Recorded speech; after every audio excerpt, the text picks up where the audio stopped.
Hey folks, this is Matt once again, and welcome to another viewer request review. This is for Count Fuckula 1. It's for the film Judgment Night. Got right here. Now, Judgment Night, of course, you can see stars Emilio Estévez, you got Cuba Gooding Jr., you got Stephen Dorff, you got Denis Leary, you got Jeremy Piven. That's why I want to remember Jeremy Piven. And it's written by Stephen Hopkins. Now, Stephen Hopkins may be a name you're familiar with. He directed Predator 2, which, once again, I think is highly underrated, Predator 2. Nightmare on Elm Street Part 5, The Dream Child, which I'm not a fan of at all. I mean, the director, in truthfulness, is kind of hit and miss. It's like, sometimes he knocks out of the park, and sometimes like if I go through his directing credits, it's like, Nightmare on Elm Street Part 5, I haven't seen this film, Dangerous Game, which is the first film. Sounds interesting. Because I know Stephen Hopkins, he's a white guy, but he was born in Jamaica, which is like, whoa, really? But Dangerous Game sounds interesting.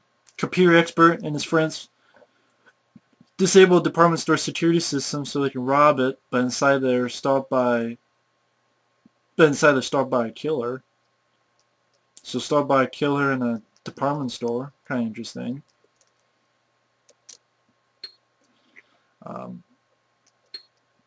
But yeah, again, Predator 2 was awesome. Then after Predator 2, he did this film. But he did Blown Away with Tommy Lee Jones, and I'm not a big fan of Blown Away. Good explosions, nothing else. Then he did Ghost in the Darkness and Lost in Space. But then he was a big guy behind the first season of 24, which he directed like most of the episodes or half the episodes of the first season of 24, and he was a executive producer on it. Big part of it. And I remember liking the first season of 24. It's the only season I've seen so far. But then he directed The Reaping with Hilary Swank, and I like Hilary Swank, but that film, nah, especially had one of those shitty endings as well. But anyway, Judgment Night, plot's fairly simple. It's about four friends, Emilio Estévez, Cuba Gooding Jr., Stephen Dorff, and Jeremy Piven, who go out to see a boxing match. And Jeremy Piven's kind of commandeered this big old RV. One thing leads to another. They're stuck in traffic. Jeremy Piven takes an off-ramp that he shouldn't. And they get into like the really dangerous suburbs. Can't even say suburbs. More like the, I don't know if ghetto would be the right word for it. But then one thing leads to another. They think they hit someone, but his guy's got a gunshot wound. And they get hit by a car and stuck in his alleyway, and they grab the guy, and I guess the guy stole from Denis Leary, and they shoot the guy, and they don't want witnesses, so they start hunting these four guys down. Hence the title, Judgment Night. Now, the film, I'm a fan of this film, Judgment Night. I think it's really well done. Film didn't really do much when it came out. Made like 10, 12 million bucks. Not much at all, which is a shame. Because it's got a great cast. All these guys here up front do a good job, including Jeremy Piven, which they don't have here. But that guy there, he does a great job. And great, awesome soundtrack. I love the opening, like, do, do, do, do, do, do, do, do, do. Hey kid, what's up? Talk to reality. Da, da, da, da, da, da, da. I'm falling, falling. Da, da, da, da, da, da, da. I'm doing a bad job, I'm butchering it, but definitely look up the song.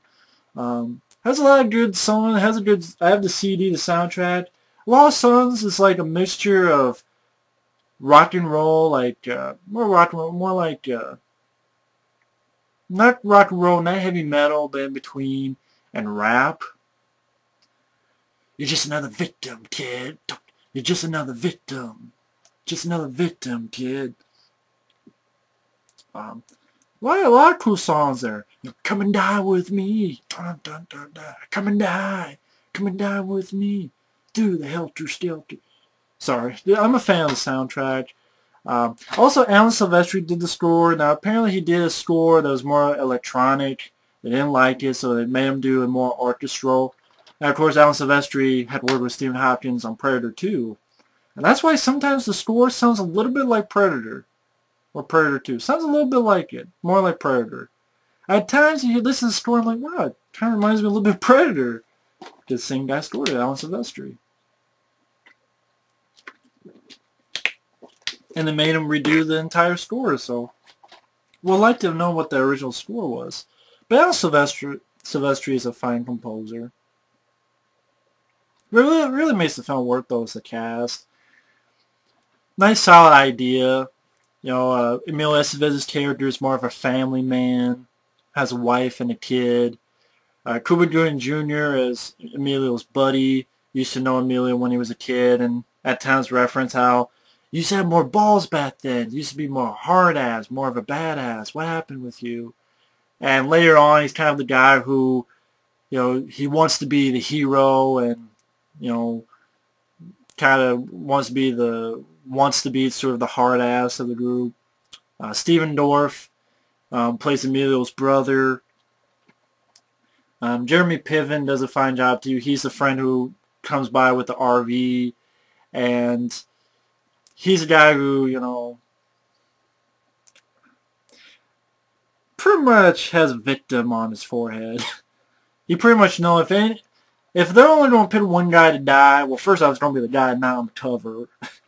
Second off, it's going to be the guy, Jeremy Piven. You can tell because when they think they hit somebody, he takes a bit of a drink, and he's, you know, this was not my fault. He gets the signal for 911, but he doesn't make the call because he doesn't want to get in trouble. And basically, a lot of the film is just them being chased by Denis Leary, who plays a fun bad guy. Denis Leary is a great actor. I loved him in Demolition Man. I haven't watched his TV show Rescue Me, but I've heard a lot of good things about it. Denis Leary was also fun in a comedy called The Ref with Kevin Spacey. That was a fun comedy. But I'm a fan of Denis Leary. I know he's in the new Spider-Man movie. Or reboot, whatever you want to call it. But he's a great bad guy. He was also solid in one with Christopher Lambert and Mario Van Peebles. Shit. Forgot what the fuck they was called now. Gunman. That's what it was. He was good in that too. But Denis Leary is an excellent bad guy. Definitely a guy you don't want to fuck with. Definitely has that rapid fire ability to spew that rapid fire dialogue to make it seem natural. So, yep, likable group of actors. Yeah, solid villain. And then they get chased. They go through this apartment. Some people kind of help them out, but then they gotta leave. They try to go across his rooftop. Jeremy Piven is a dumbass, so he stays and tries to talk himself out of it, but he gets killed. They have to make a stand somewhere in the sewer, and Cuba Gooding Jr. and Emilio Estévez are able to kill one guy. After Peter Green. If you look him up, you've seen Peter Green in a bunch of other flicks. I think he was one of the bad guys in Under Siege 2, among other stuff. A little bit infighting with Cuba Gooding Jr. fighting with Emilio Estévez. Emilio's like, what the hell's your problem? And Cuba's like, you used to be more of a bad, you used to have balls, what's up with you? We could just take them now. Emilio explained this is not a game. And basically the cat and mouse, I mean, earlier all four of them are in this train yard and some bums try to get them to give them stuff, otherwise they'll give their position away. You have a nice dialogue with Denis Leary. Don't talk, don't whisper, don't even breathe. And Denis Leary delivers that spot on. I try to think of actual words of dialogue, but it's hard to deliver like Denis Leary does.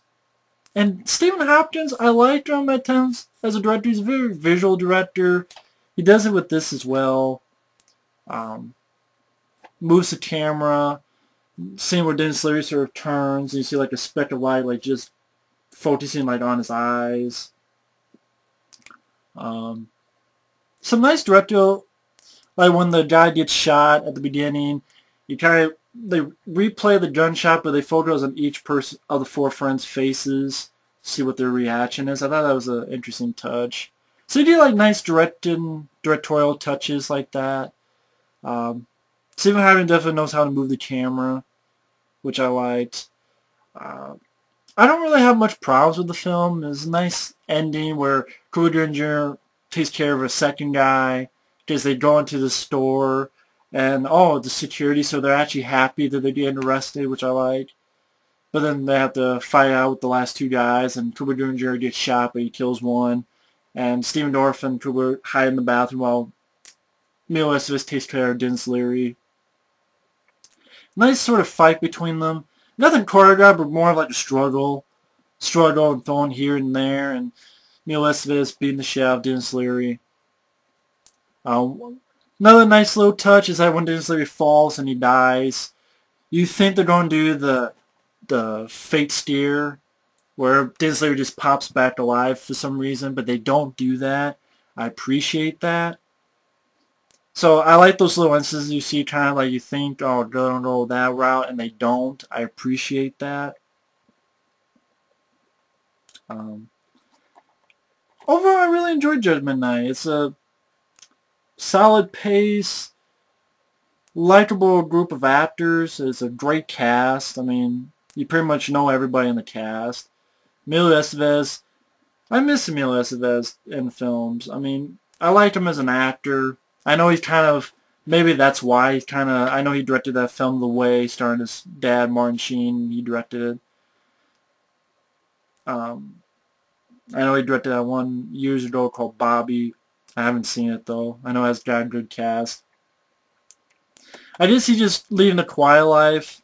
Like, I know there's that thing where he wasn't at John Hughes' memorial tribute at the Oscars, which I kind of really don't really condone that.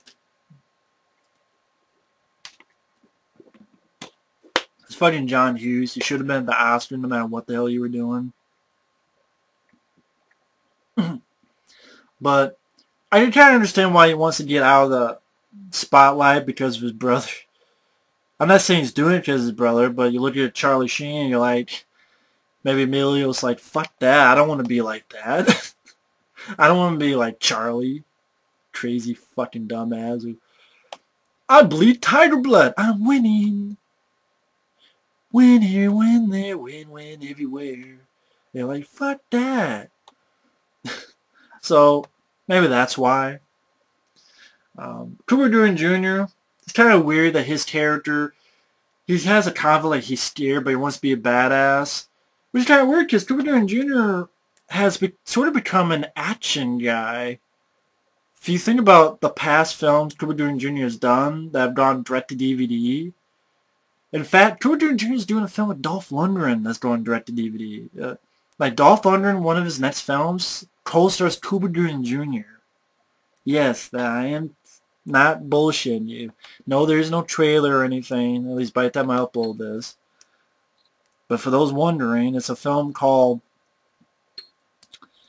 I think it's the one called One in the Chamber. Which, again, yeah, does star Dolph Lundgren. It's directed by William Kaufman. I just find that so strange that Dolph Lundgren and Cuba Gooding Jr. co-star in the film. I don't know why. I just like, wow, really? Shit, whoa. But it's interesting.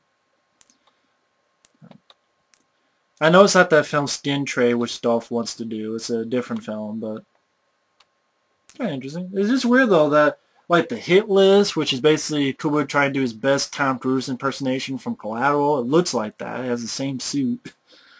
There's a horror film he did. I forget what the hell it's called. Where he's like a soldier, like a commando squad versus like this tomb or whatever. Yeah, he's been doing a lot of direct-to-DVD action films. Like he was in one with Christian Slater, and he was in one with Val Kilmer. A lot of stuff, so it's weird. Stephen Dorff, this is way before Blade or any of that. Stephen Dorff when he was younger. But I don't know what more I can say about Judgment Night. I enjoy the film. entertained by the film. Definitely a solid flick, Judgment Night. Yes, this is bare bones. It's widescreen, but there's nothing on it, which is a shame. Because, again, the film didn't do well.